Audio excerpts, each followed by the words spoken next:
All right, so if we look at, we're going to look a little bit more deeply at the rationale specifically here. Now, the rationale, like I said, is very, very similar to our introduction. I've created a fake experiment here for us to talk about, I guess, to help provide an example for what a rationale is and what we're trying to look for in our rationale. So the fake experiment I've created here is that I'm going to pretend that I'm dropping an object with a mass, and that I'm increasing the mass, and I want to see the impact that has on the acceleration of the falling object. Because we know that in theory, that should remain constant, but in practice, that's not quite the case. In red, I've identified the goal for every rationale. So every rationale you write, and every introduction is much the same. The goal is to introduce all important physics concepts so that someone who is reading it could understand what was going on. That's the goal. So at any point in time, you want to be making sure that the information you've got in your rationale is what the 3 or 4 biggest concepts that are needed to help someone understand your report. Now, obviously, you're not writing this to a year 3 level.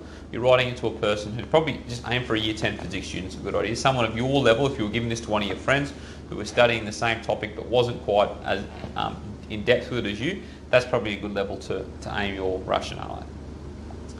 The first thing I like to do in every rationale is to sit down before I write anything out and identify what are the big concepts, what are the main things that are going on in a report. So I've identified these already on the board, but if I was looking at an object being dropped, all right, so the mass, how the mass impacts an object being dropped and its acceleration, the first thing I think of straight up is gravity. Okay, I'm dropping an object, so gravity is the force that's causing that thing to fall, causing that object to accelerate. So that's the first thing I'll look at. The second thing I might think about is Newton's laws, particularly the first and the second law, the law of inertia and the relationship between force and mass and acceleration. So you might want to think about that. The third, and so the top 3 are definitely the most pivotal here. And if I was structuring this rationale, I might not worry about acceleration and just do the top 3 and do a really good job of them. Okay. The third one is air resistant drag, and we obviously know that plays a part because if we drop these objects in a vacuum, we know that they fall at the same speed. So air resistance to drag is a pretty key component. So if you were doing a report and you didn't list gravity and air resistance on this in your rationale, you can't expect to walk out with a good result. So you really need to sit down before you start writing anything about your rationale and putting the pen on the paper and doing your research. You need to identify the key concepts. Sit down and say, what's the main thing that I need to look at to understand my report? What's the main physics concepts that are at play? Once you've identified these bad boys, you want to sit down and go and do some research. So the first thing you want to do is do some research from reputable sources, whether that's a science textbook or if you've got a scientist on YouTube or on some video platform, or if you've got some class notes, you could definitely use those sorts of things. But the more reputable the source, the better. So there's no saying that what I'm teaching you in class is reputable, whereas if you jump on a science textbook, you know it's been published by someone, it's been proofread. So that's probably the way that I'd be going about it. So making sure you're doing some research. With that research, you're listening, you're taking notes. You're not writing down exactly what's been written very often. I would paraphrase, and what I mean by that is I'd sit down, have a look at the science textbook, I'd read the information, I'd close the book up, put a pen in there, close the book up, and then start writing down what you think was said. Not trying to recite the information, just putting it in your own words so that you're gaining an understanding of the concepts at play, because you really need that to do well in these reports so you can interpret your results. But you really need to take time to understand what's going on, and that will help you when you're writing your rationale, because one of the big problems I see is people trying to write concepts beyond their understanding, and it shows out really poorly.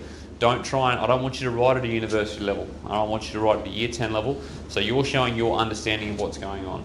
Because when I see you double integrating, for example, I know that that's not a mathematical tool that you have and you clearly do not understand what's going on.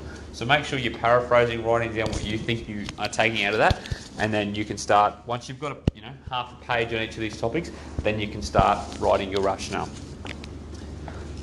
So at the point now we want to start writing our rationale, and I'm just going to give you an example. So I'm not going to write a full rationale. This is only one subheading, okay, because it's probably only about, it's probably only 100 words or so of information, but this is the sort of thing you'd want to see in a rationale. So I've identified, straight up the top, I've identified my subheading. I probably would write gravitational force if I was doing this for real, but I'm looking predominantly at gravity here. Okay, and I'm just going to read you out what I've said and try and talk through what I've done. So gravity is one of the 4 fundamental forces. I probably should have thrown a reference in because I'm going to guess that most of us didn't know that before we started. This is a force of attraction between any two objects with mass. Muller, and that's the guy from Veritasium, describes this as a relationship mathematically as follows. Fg equals k m1 m2 divided by d squared, where, and I'd go on and list my variables out there, and I've got just dots because I got lazy, and if you needed that, you could figure that out later on, okay? But I'm going to list out all my variables so the person who's reading this knows exactly what that equation's telling us. And depending on what variable I'm changing, this is really important, this equation, okay? Because I should, in a good experiment, I should be keeping everything constant except for two variables. So everything should be constant except for two variables, and I need to identify the relationship between those variables. Now in this situation, the variable that I'm changing, sorry, that's not the variable I'm changing, that's the variable I'm observing, and that's the variable I'm changing. So I can already see that if everything else stays constant, I should see as m1 goes up, Fg also goes up. And because there's no squares or square roots or anything special, that tells me straight up that I'm expecting a linear relationship. So straight up in my rationale, I've identified what I'm expecting to see. I'm expecting to see that as my mass goes up, my force of gravity goes up. Now that's not acceleration, but that's telling me that I'm expecting a linear relationship between mass and force. Okay? So I've identified my equation, I've identified what the force of gravity is and what it's talking about.